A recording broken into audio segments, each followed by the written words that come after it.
Hi, good morning everyone. It's me Hans, and for today I will be discussing logic statements and quantifiers. And my topic is about simple and compound statements. So first, like any other disciplines, language of logic has its own tax. Readers need to learn the rules of the language, symbols used, and the definition of terms. So first, let us define what is a statement. Statement is a declarative sentence that is either true or false, but not true or false. So dito, sinasabi raw na ang statement ay pwede lang na maging true or false. Bawal siyang maging both true and false at the same time. Yan.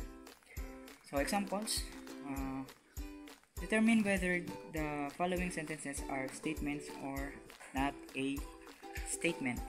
Number 1, Batangas is a province of the Philippines. So first, statement also has a subject and a predicate. Like for example, dito sulat ko lang.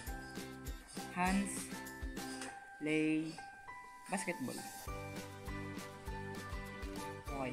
Dito sa simple sentence nito, siya ay statement kasi meron siyang subject which is Hans and a predicate which is this. Ang predicate po ay a clause or a group of words that describes the subject. Ayan. Next po, balik tayo dito sa number 1. Batangas is a province of the Philippines. So, at ang subject natin dito ay Batangas and itong ating predicate which states that it is a statement. Kasi meron siyang subject and predicate. And also, based on the definition, it is either true or false. So, we all know naman na Batangas ay province talaga ng Philippines. So, it is true. Which, based on the definition, states that it is a statement. Statement po yan. Okay. For number 2 naman, people with ages from 21 to 59 years old cannot be infected by COVID-19 virus. So, dito naman po, ito ay statement din. Kasi, why po? Kasi, meron siyang subject, which is people, and this is the predicate. And, also, based on the definition, hindi natin alam kung 21 to 59 years old na tao nga ay cannot be infected by COVID-19. So, it's either true or false. Which, based on the definition, states that number 2 is a statement. Next, number 3. X plus 1 is equal to 5. So here, hindi natin alam yung value ng x. So, it is either true or false. Kasi ang x pwedeng maging 4, which denotes that it is equal to 5.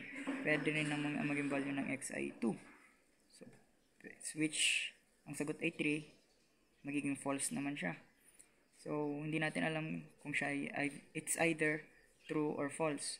So, based on the definition, it is a statement. Next, number 4. Open the door. Ito naman, ito ay not statement. Bakit po? Kasi po, ito ay isang type ng sentence which is not a statement. Ito po ay, as far as I remember, ito po ay imperative sentence, which is, ito po yung in Tagalog ay pautos. Yung parang nag-uutos ka na type of sentence, which is, tinatawag po siyang imperative. And yun, dahil siya imperative, siya ay not a statement. Next po is, what is your mother's name? Dito naman po, any tip lang, kapag nakakita po kayo ng question mark sa dulo, or kadalasang patanong yung sentence, automatic po siya ay not a statement.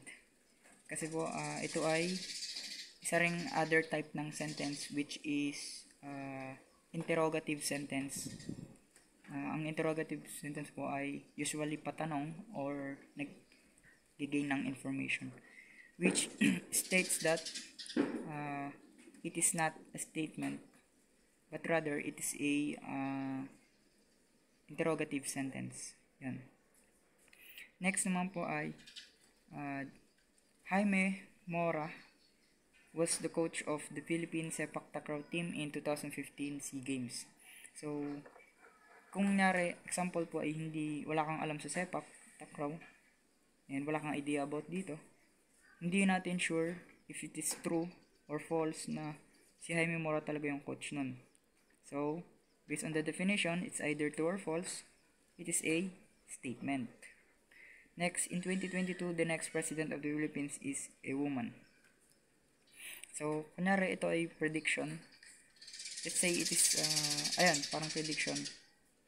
Or yun, parang prediction siya. Hindi natin malalaman kung true or false yon. So, it's either true or false. Ganun din, based on the definition, it's a statement. And this is a false sentence. Dito naman po sa number 8,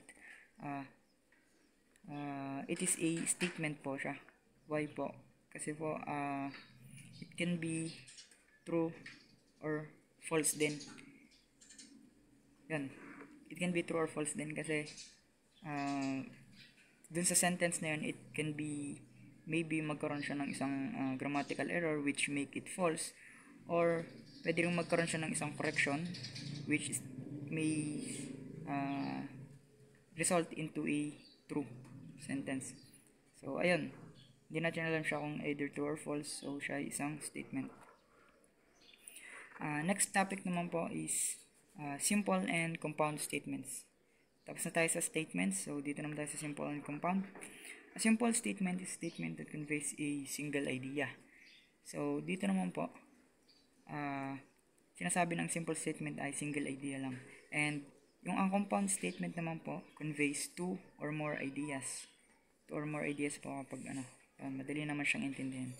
And, by connecting simple statements with words and phrases such as and, or, if, then, or pwede rin siyang if and only if, creates a compound statement. These words and phrases are called connectives. So here, punta po tayo sa examples. Example number 1, I will play Mobile Legends. So ito po ay simple statement kasi single idea lang po siya. Iisa ang kanyang subject, iisa rin ang predicate. Next, I will go to school. Again, siya po ay simple statement kasi siya ay isang subject and isang predicate. And now, for number 3, I will play Mobile Legends or I will go to school. Ito naman po ay a compound statement kasi dalawang beses ginamit yung subject and dalawa din yung predicate, and which states that it is a compound statement. Ang connective po na ginamit natin dito ay or. Or po ang ginamit natin na connective, which makes it a compound statement. Number 4, I will play Mobile Legends and I will go to school. Ang connectives naman po natin ginamit na dito ay and, which states that dalawa yung yung kanyang predicate, dalawa rin yung paggamit ng subject. So, it states that this is a compound statement. So, yun lamang po. Madali lang naman po siyang intindihin, and ito pong notations ay didiscuss ni Harry ata as far as I remember. And yun lamang po for today, and I hope you learned something new. Thank you.